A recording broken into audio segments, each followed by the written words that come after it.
Hi, I'm John Nerrill, and welcome to the Mid-Career GPS podcast. If you're feeling stuck in your career and overwhelmed by what steps to take, I can help you.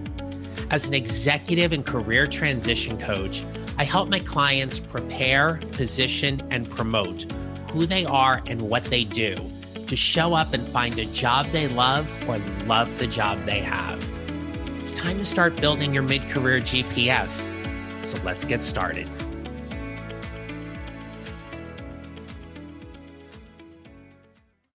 Hi, everyone. Welcome back to the podcast. Today, I have a fantastic guest and friend that I am going to talk to today to really talk about what exploring jobs in the federal government sector may look like.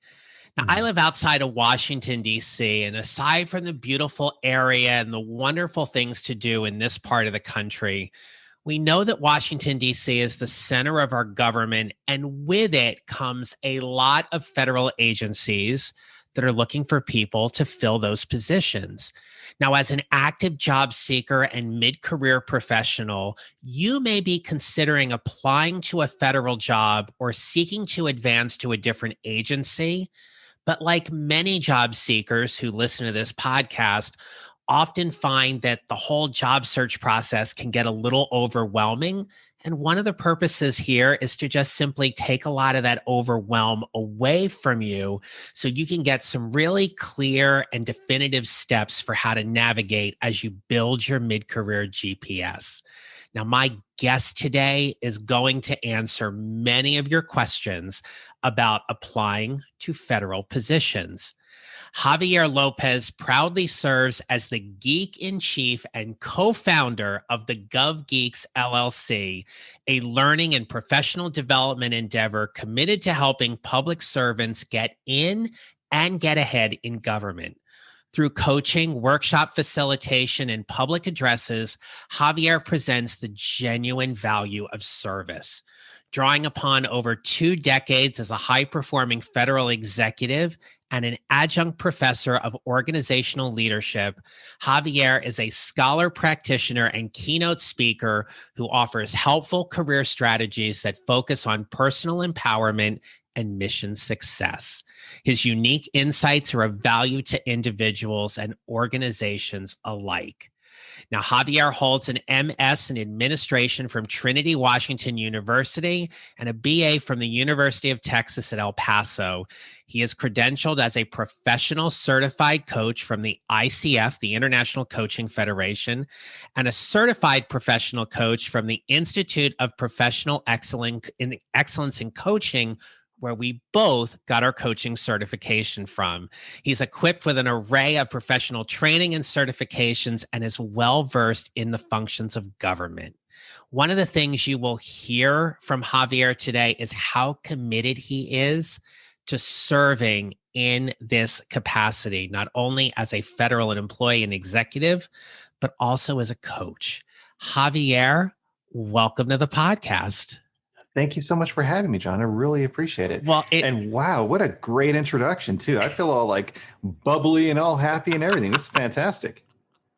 I've said this before on the podcast. Like, I love it when guests get to hear their bio read back to them and they get to hear all the things that come back, because there's very few times in our career where we actually have that happen. And it is without question, my friend, that you have done a lot of amazing things. Oh, I really appreciate that. Yeah. And, the fantastic thing is that in government, there's a lot of amazing things to do. So I really am so excited to be here to speak with your community about government, about opportunities to serve the public. And it's great because Karen and I, my fellow geek here at the Gov Geeks, we created the Gov Geeks with this idea of helping individuals to do the work that they're passionate about in government, so that when they're doing all of these great things, it serves the people. So by extension, we are helping make the world a better place by empowering individuals to really excel in government service.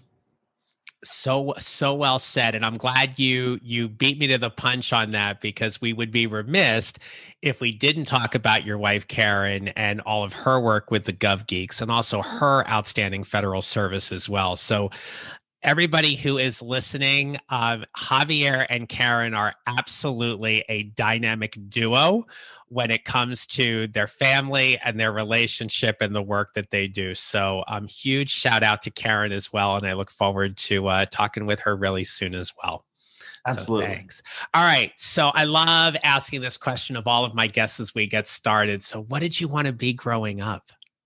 Oh, such a great question. Well, we are called the Gov Geeks, and we definitely like to bring the geek. We're all about, these ideas about whom we could really grow into, because the idea about growing up to be our own heroes and all of that. So when I was younger, I was always just in love with the concept of really like your Doc Browns of Back to the Future. Or also just characters that are really able to take their genius and apply it in a way that really brings fulfillment and passion for them. And it's amazing, because I certainly found that in public service, but also actually in coaching. And it's just a great way to connect with people, to help them live lives of purpose, passion, and fulfillment. So coaches out there, public servants out there, definitely superheroes in my book. And of course, just want to say thank you for your service. Nice. Favorite superhero? Captain America. Okay. Oh, yeah, absolutely. I didn't even have to hesitate on that one. Definitely. Yeah. You know what I love so much about Captain America, though? Certainly, there's a lot of other people out there that are stronger, that are faster, that are smarter, all of this great stuff. But it's just the idea that Captain America decides to commit himself to the greater good and to being of value and service to others, regardless of the circumstances. And that, to me, definitely sounds like a public servant. It definitely sounds like a coach. So, yeah. Plus, I think the uniform is just cool. Yeah, it is cool. It is. Absolutely. Good stuff. All right. Yeah. John, I'm curious, what about you? What did you want to be when you were growing up? Oh, I wanted to be a meteorologist when I was growing up. Oh, that's cool. Yeah, I wanted to be the guy who got on TV and came into your living room every night at 6 o'clock and was that part of the newscast that would tell you what the weather was going to be like tomorrow and everything. And I so wanted to be on TV in that way. And and then, of course, when I was younger, somebody told me that I wasn't made out for TV. I didn't have the quote unquote look. And I listened, and of course, and just career kind of navigated in a different way. But I love listening and watching to the weather, especially when there's like a big snowstorm coming, or if there's like a major weather event. I am just glued in front of the TV. That's one of the ways I get to geek out, right? And I get to geek out and all that kind of math and science type stuff that goes along with it. Yeah, thanks for that. Well, here you are. You're hosting a phenomenal podcast. It's really adding value to people's lives, and you have the opportunity, like you said, really to come into people's homes. And when you're talking about like mid-career GPS, this is really important for people because it's shaping their lives. So you are living your dreams. Yeah, thank you for that. Absolutely, right? It's just a different kind of platform and everything. And I am so honored and grateful that the podcast is taking off as it is, and we're just reaching more and more people, and you get to be a part of that with us. There we go. Today. All of us, we're all in it together. We're all in it together. Yes, absolutely. Absolutely. So we're gonna get to the Gov Geeks and what the Gov Geeks is all about and how you help people in that regard. But I want to take it back a little bit. And for you, what was the attraction for working in the federal government and having a career that really allows you to be a civil servant? Absolutely. So one of my earlier roles was actually a public servant. I was a teacher. I taught in high school, and I love that. I had the opportunity to make a direct impact on people's lives. I was able to be there at a very formative point in their life to help shape careers and everything based upon things that they really cared about. for me, one of the bigger decisions well, Karen and I, literally, we sold everything. We sold our couch, our furniture, our patio stuff, our cars, just to have the chance to come out to DC and give this whole thing a shot. I mean, we did everything to try to really make this a really good thing in earnest.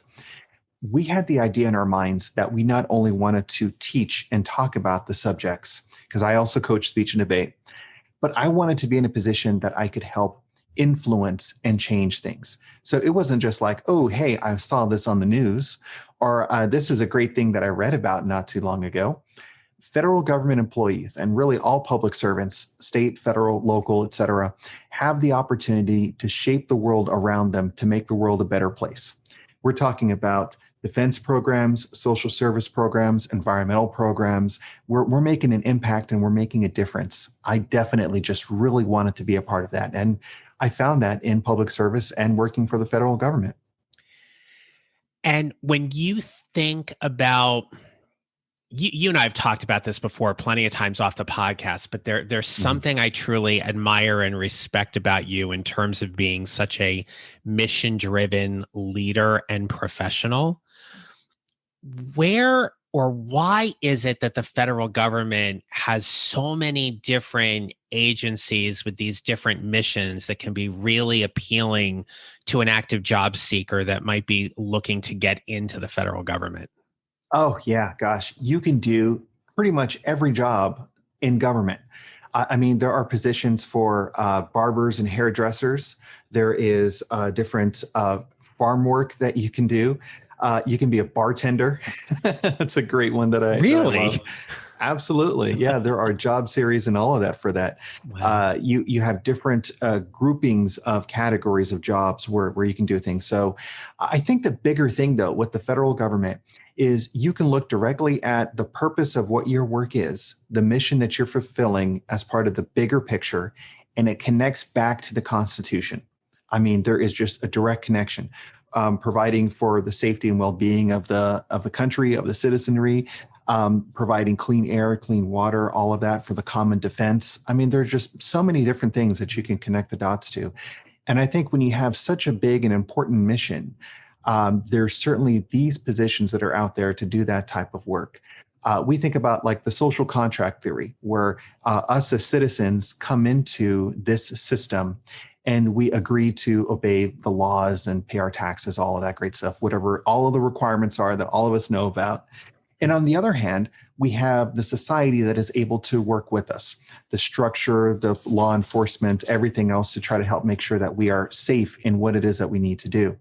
On the small scale, on the large scale, all of the above. So being a part of it means that you are really fulfilling the vision and the intent of what it means to be a citizen of this country. Because at the end of the day, we are fulfilling these grand ideas where finally the human spirit is able to breathe free and we are able to make that a reality for the nation. That's just beautiful.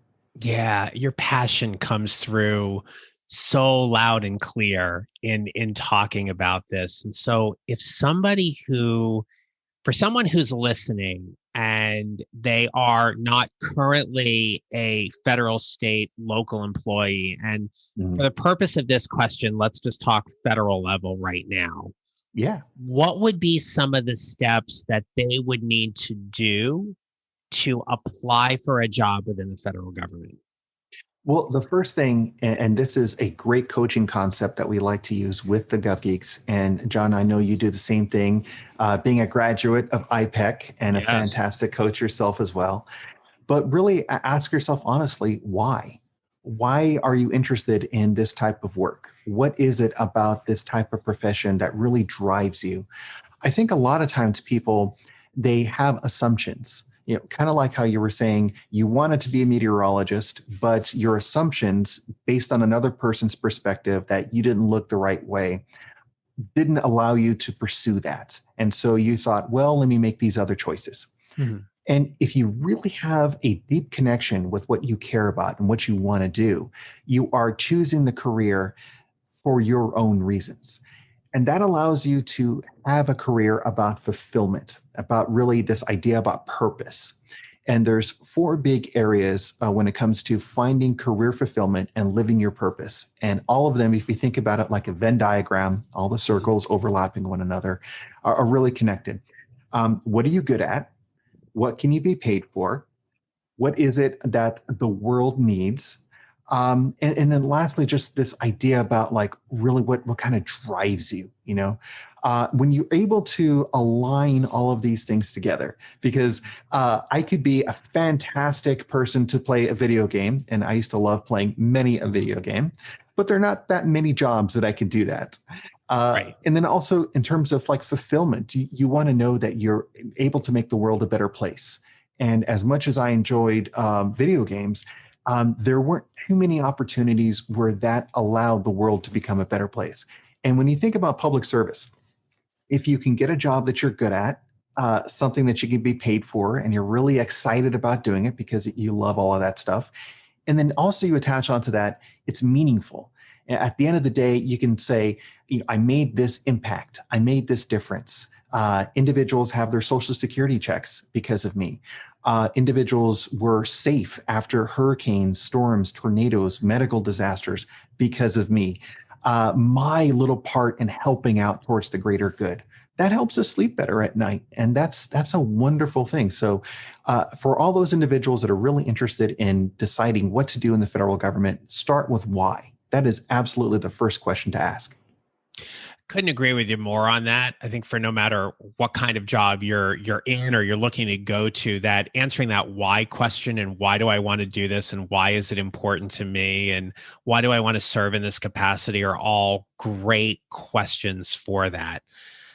You're federal employees. My husband's a federal employee. We have near and dear friends who are federal employees, and there certainly is I don't know if the right word is misnomer or stereotype that federal jobs are easy and they're cushy. And we know by all means that is completely false, right? You all work Absolutely. so hard and so diligent at what you do. But there are certain things that might be more appealing for someone to work in a federal sector. The process of applying for a federal job can be pretty overwhelming. Sure. So they've identified the why, right? Got it. They know why they want to do. They found the position. Walk us through what the application process might be like in general for a federal job. Sure. So there's three basic audiences that you want to keep in mind when you are building your resume, when you are considering which jobs to apply for and everything. And this is just a general thing. So the first off, there's the applicant tracking system. Now, not every agency is going to use a lot of whiz-bang, really cool electronic systems to scan and read resumes and all that stuff, but some of them are out there. So let's I have to give you. I'm sorry to interrupt you. I got to give you props for using the word whiz-bang. Just got to give you props on that. That's a really good point that not all agencies are going to use an ATS. That's really good to know. All right. Yeah. Some of them are on board. Some of them are growing towards that area. So might as well make sure that your resume is meeting those things. So make sure that, of course, there's no big pictures, a lot of like windings, characters, things that are like really difficult for computer systems to read, all of that sort of stuff. So the second audience is your human resources or your human capital colleagues. So they essentially go through all of the applicants and ask the basic question, does this person meet the minimum qualifications necessary for this job? So to get through this area, make sure that all of your application materials have the appropriate buzzwords. Look at the job duties description. Use that language in there. There's keywords, there's key buzzwords that demonstrate that a person has those qualifications. So if your resume and your materials doesn't have this stuff, well, you're not demonstrating that you're qualified. I've known many really, really qualified people, well-educated people. They knew the hiring managers ahead of time. They were really excited about this job. They were working with consulting companies and all that, doing this type of work. But their resumes and their materials did not include all of that information. It didn't describe them well enough. So the human capital people were like, yeah, I don't know this person from the other person. All I know is you gave me a resume that says that you're not qualified. So Right. you're not going to move forward at that position. Um, then the third audience are the hiring managers. So this is the ultimate selecting official that's going to sign the piece of paper and grant you the opportunity to assume the role should you choose to accept the position. Nice Mission Impossible stuff there, right? Um, and then also all of the individuals that are reviewing the applications and everything ahead of time. This could be something where they do the first cut, they select the top 50, then they share those resumes with their colleagues and say, please help me select the best candidate to bring in for interviews, all of that stuff. So you need to be able to demonstrate that you not only have the skills and the qualifications necessary, but you have experienced them well enough and have made an impact on the organization. For instance, you can't just say, yeah, I manufacture widgets, or I flip burgers, or I teach classes. Okay, well, how many did you teach? What was the impact to the organization as a result of you teaching? Why is it a good thing that you did these activities? What impact did they have? Make it really engaging. So this way, when you apply for everything, you're able to get through all three of those stages. Any sort of potential computer reviews, make sure all your documentation is good to go. You're uploading the right materials, your scanned copies, for instance, of your transcripts. If you're a current federal employee, your SF-50, your standard form 50, or your personnel record, et cetera, that demonstrates and says, yes, this person is a government employee. Yep. To your human capital colleagues, and then lastly to the hiring managers themselves. Now it's interesting because you said like bureaucracy, there's a big complicated process. Well, it's intended to be that way. Previously, we in government used to have the spoils system. And so a large majority of everyone in government was hired on because they worked on the campaign, they knew the individuals themselves, and it was just unfair because these public dollars were going to certain groups of people, and it wasn't equally distributed. So now there is an open review process where everyone has to demonstrate that they have the qualifications. Now, of course, there's still hiring processes to make sure that veterans are able to get a good shake at this whole thing, people with disabilities, or spouses of current and active duty or veterans as well. I mean, students, there's special processes for them as well. There's different political appointments that can happen. There's a lot of stuff that's in there. But by and large, you have to demonstrate that you're qualified for the position.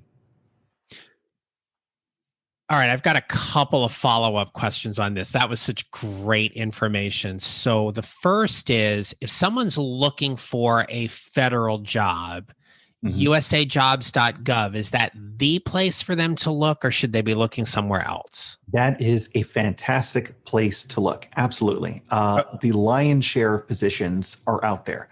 The other thing also is just go to usa.gov. Now, this is a larger website where all of the federal government has a number of different positions, agencies, informational resources, all sorts of stuff that's there. Then from there, if you know the job, we figured out the why at this point, and you know the type of target jobs, put in that job title, and then you'll find out which agencies and organizations do that type of work.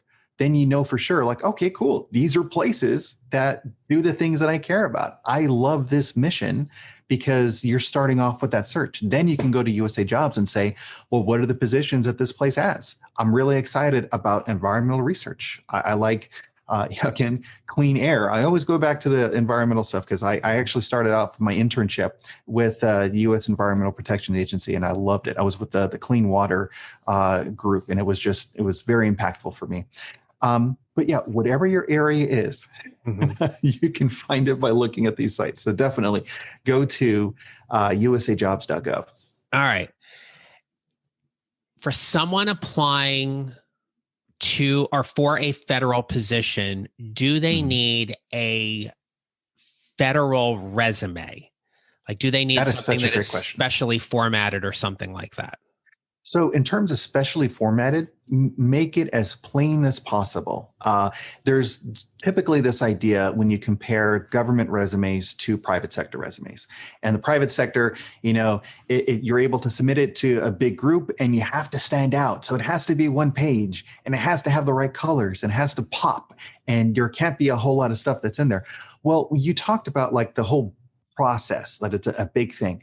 So once an individual is selected in federal government, they basically have 1 year on board to help make sure that they're good to go. They're demonstrating that they're qualified and they're good. During that time, the hiring manager can more easily remove them from the position. But then after that, it is so hard to get people removed from their positions. It just really is, especially depending on where the position is and what the work is and all of that. In the private sector, they could just say, hey, we brought you on with the best of intentions to work with this client or that client. That project fell through. We lost the funding. I'm sorry, we have to let you go. That can just happen from one day to the next. You can hire people on Monday, let them go on Friday and say, best of luck. I worked for Northrop Grumman. I worked with Accenture National Security Services and all that. And I saw that a lot. They had tons of people on board. They had all of these contracts and everything with government and other places. They lost the contract. They lost the bid. Therefore, mass layoffs. It just happened. So you had people that, oh, wait, we're at Lockheed this week. And then they get let go. Oh, hey, there's all these positions now in Northrop Grumman. And people are just like moving around. So you need to make sure that your resume and your materials are good to go for those positions and for that opportunity. Absolutely. Got it. And then the last follow-up question I have here is, when someone is looking at a job posting and they're looking at the qualifications, from your experience, is there a certain percentage that they should meet in those qualifications in order to, let's just say, give them permission to apply for the job? They give themselves permission to put the time, effort, and energy into applying for those jobs? Or from your knowledge, is it that if somebody doesn't meet 100% of the qualifications, they should not go ahead and apply? You should definitely apply. I mean, if there is even a chance that you could really do the job that you have passion for and that you care for, go for it and apply. I mean, the odds of you finding something that you're going to feel 100%, solid for, those really aren't out there all that much. And then honestly, even if you did find the position that you were 100%, solid for, that still doesn't mean that you're automatically going to get the position or that everything is going to align and you're going to get it. So absolutely apply no matter what.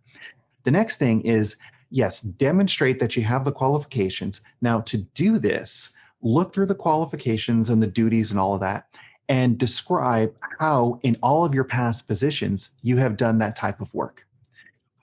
So it's not necessarily, saying, oh, hey, here's my past experience. Let me cram this in and try to see if it fits this job that I'm applying for. Know the requirements and then analyze that and look backwards in your career and think, when have I had a chance to do this type of broad themed work? So for instance, if you're applying for a management and program analyst position, this is one of my favorite types of positions because it's very broad and it's easy for everyone to understand. Research, analysis, reviews, all of that sort of stuff. You can do that type of work in any number of different positions. We've had clients before where they were transitioning from the food services industry, and they needed to demonstrate that they had research skills. Well, they were doing a lot of that by doing a lot of client analysis when they were helping to order materials for the bar. Like, okay, well, how many individuals do we have here weekly? What is the most popular drink? What are the ingredients that are most necessary for that? What are the types of sales and discounts that we can find from our suppliers in order for us to be able to, make a good decision? That's analysis. That's research. That it is totally a transferable skill. So you're not looking backwards in your career, trying to cram it into the next job. You're trying to demonstrate that you have the qualifications for that.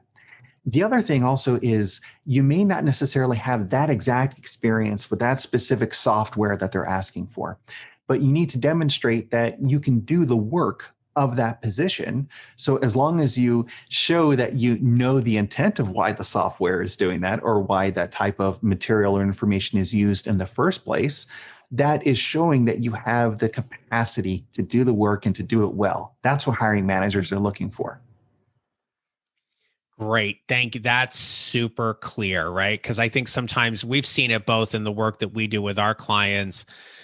There's a lot of, be it either imposter syndrome or limiting beliefs that creep in where they're like, I'm really not qualified for this job. And we get to really help them see where they truly are qualified. Of course. And we know, especially with federal jobs, the process can be a little intimidating. So Yeah. when you walk us through a little bit about some of the work that you do with your clients and helping them get in to a job as a public servant in the federal government.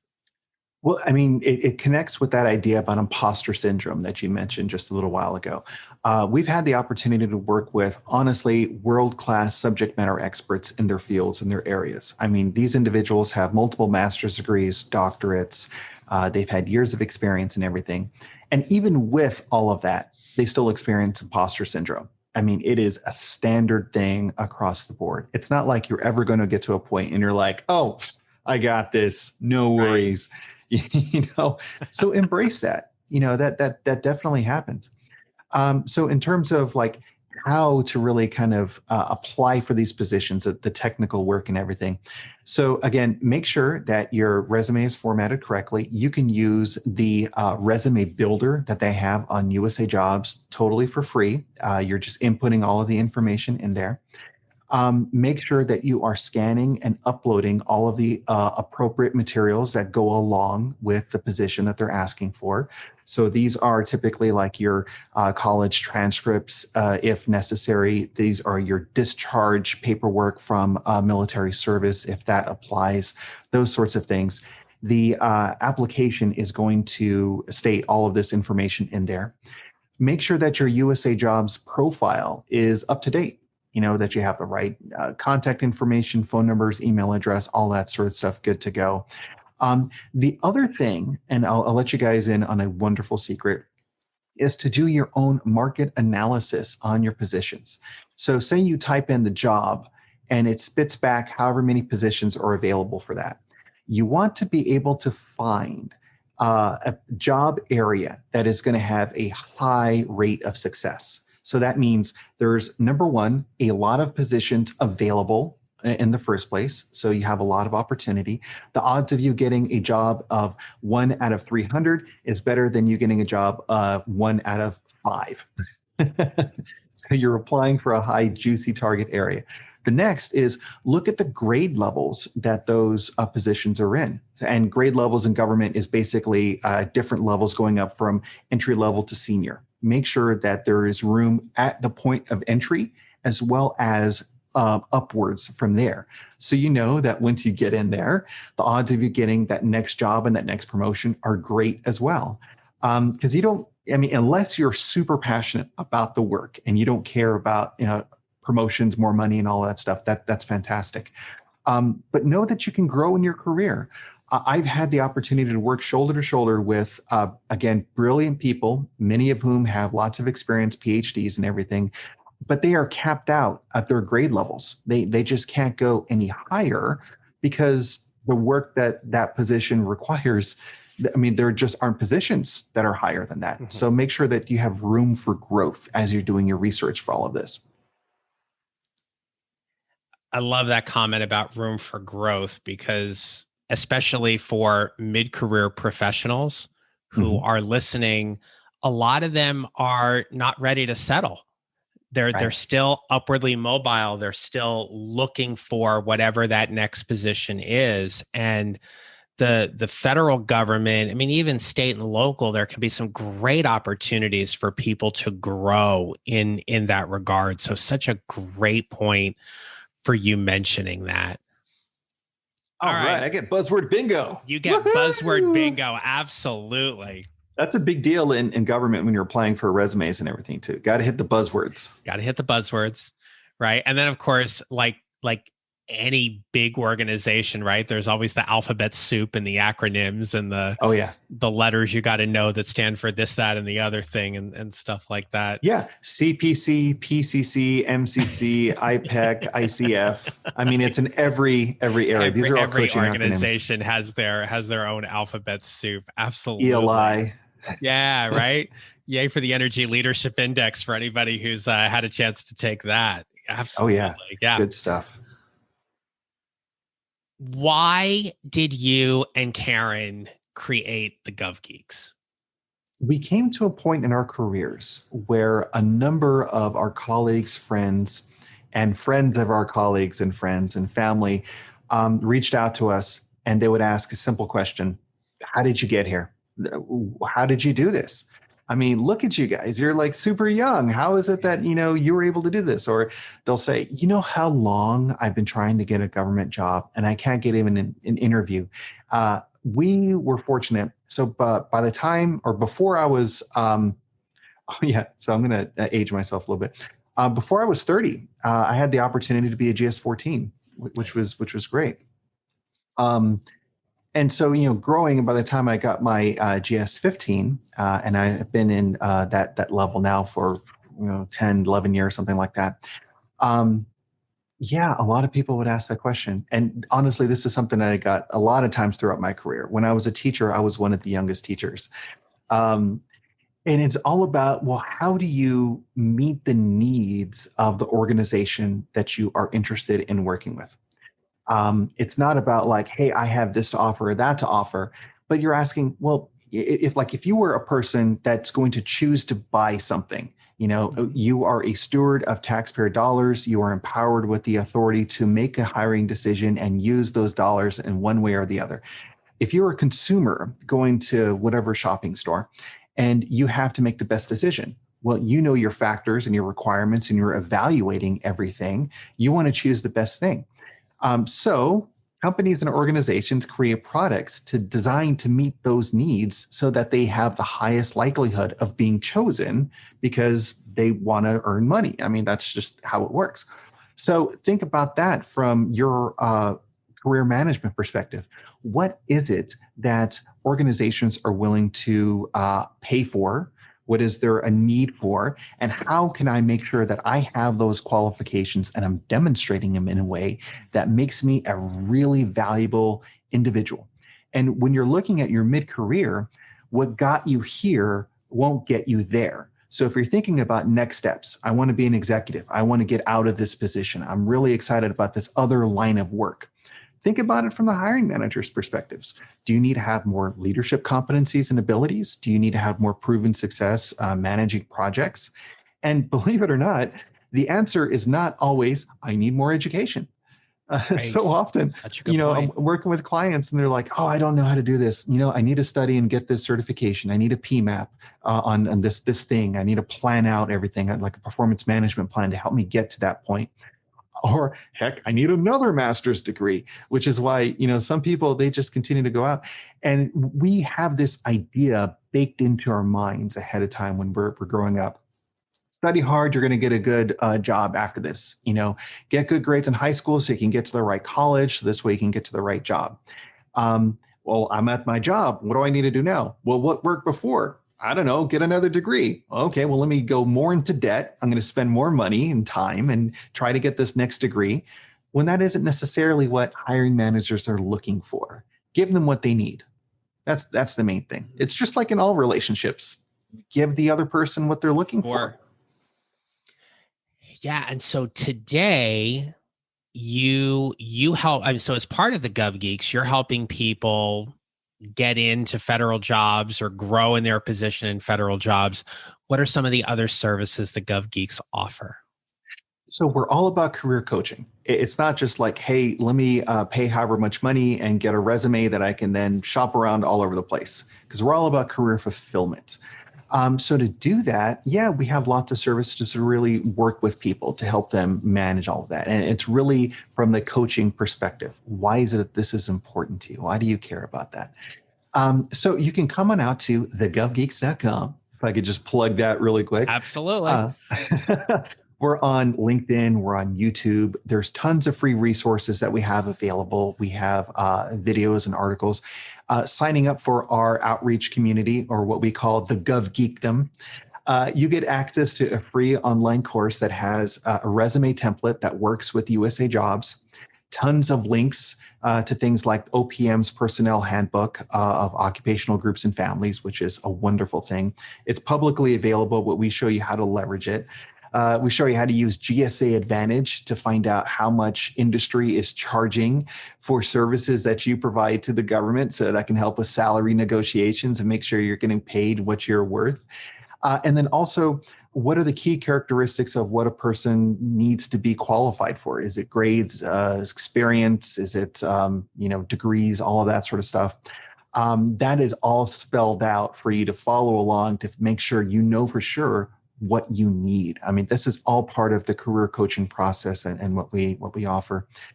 And also, John, we have a book that's coming out soon too. We're super excited about that. Tell us about that. Yeah, it's called the Gov Geeks Guide to Government Resumes.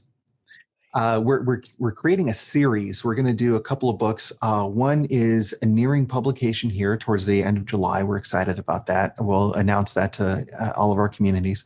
But then also, we're doing one on networking. We're doing one on interviews to make sure we're good to go with all of that. Mm-hmm. And then the last one that we have planned is really just about soft skill development. It's not just a technical aspect of how you apply for things, but once you're there, how do you make the most of your opportunity? How do you use a mid-career GPS to allow yourself to really grow into opportunities and areas and all of that? But yeah, we're super stoked and excited about all of this. Yeah, you've got so many really good things coming up. And probably by the time this podcast drops, if your book is not already published and out there, it will be soon. But I will make sure that those links and everything are in the show notes, so people You're such a nice go guy. ahead. I try, See, that is why people listen to this podcast. That's right. People love this guy. Absolutely. Lots of information for everybody that's there. And I'm checking the time. I say this every single episode. The time just flies by.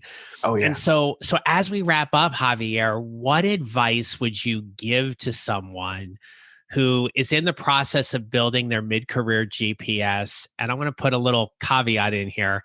They're building their mid-career GPS and they're thinking about moving into a career that is more focused on public service. Well, absolutely. So going along with the idea about GPS, know what your true north is. I had the opportunity to hear from a good colleague of mine that said true power is not being able to make the other person do something. I want to be a supervisor so I can instruct people to do this. I want to be the assistant secretary so I have the power to make changes and all of that stuff. The true power is being able to know confidently what you want, what you don't want, and then the ability to just walk away. So if you have the chance to get a job, get a position, choose one that is a good fit for you, that it could be a great opportunity, great money and everything, but if it's not right for you, don't accept a position. Just know that for sure. Because at the end of the day, I think one of the bigger lessons learned from this pandemic and everything is that people want to have fulfillment, and your life and your purpose is yours and yours alone. So don't dim your light for anyone else just to get a paycheck. Make your life what you want to make it. And public service really is the thing to help people do that if you're passionate about what that is. Large missions, large goals. There's also a term called inherently governmental. In other words, there's only certain things that you can do in government that you can't do anywhere else. That is the opportunity that you have by being there, by being part of the whole thing.